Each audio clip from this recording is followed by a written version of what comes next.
Thank you అందరికీ. మేము పండించిన పసుపు ఆల్మోస్ట్ సేల్ అయిపోయింది. ఇంకా 30% మాత్రమే ఉంది. ఎవరికైనా కావాలి అంటే మెసేజ్ చేయండి. సో ఇప్పుడు మేము న్యాచురల్ ఫార్మింగ్లో పండించిన పసుపుకి, మార్కెట్లో ఉన్న పసుపుకి ఆర్ కెమికల్ ఫార్మింగ్లో పండించిన పసుపుకి డిఫరెన్స్ ఏందో మీ ఈ వీడియోలో మేము ఏ సీడ్ సెలెక్షన్ చేసుకుంటామంటే ఎక్కువ ప్రొడక్షన్ వచ్చే హైబ్రిడ్ సీడ్ కాకుండా ఎక్కువ కురుకుముండే దేశీ సీడ్ సెలెక్ట్ చేసుకుంటాము.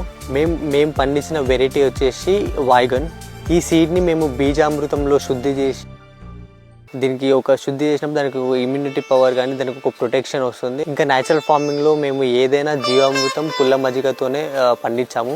ఈ జీవామృతం అనేది మేము ఎవ్రీ 15 డేస్కి ఒకసారి ఇచ్చాము. కలుపు వచ్చేసి కూలీని పెట్టుకొని మాన్యువల్గానే తీసుకున్నాము. మా పసుపు పంటకి తెగుళ్ళు కూడా వచ్చినాయి. తెగుళ్ళు వచ్చినప్పుడు మేము ఆల్మోస్ట్ జీవామృతంతోనే కంట్రోల్ చేసినాం. మిగతాది కంట్రోల్ కానిది మేము తెగుళ్ళు వచ్చిన ఆకుల్ని మాన్యువల్గా కట్ చేయించేసి దాన్ని బయటకి కాలబెట్టేసినాము. సో ఇది కెమికల్ ఫార్మింగ్లో వచ్చేసి క్రాప్కి ముందే సాయిల్లో డిఏపి వేసేస్తారు. తర్వాత ప్లాంట్ గ్రోత్ కోసం యూరియా ఇస్తారు. తర్వాత ఏమైనా తెగుళ్ళు కానీ అట్లా వచ్చినప్పుడు క్రాప్ ప్రొటెక్షన్ కోసం కెమికల్ స్ప్రే చేస్తారు. అలా హార్వెస్టింగ్ టైం వచ్చేసినప్పుడు పసుపు హార్వెస్ట్ అయిన తర్వాత మేము న్యాచురల్ ఫార్మింగ్లో వాడే విధానం పౌడర్ ఎలా చేసినాము అంటే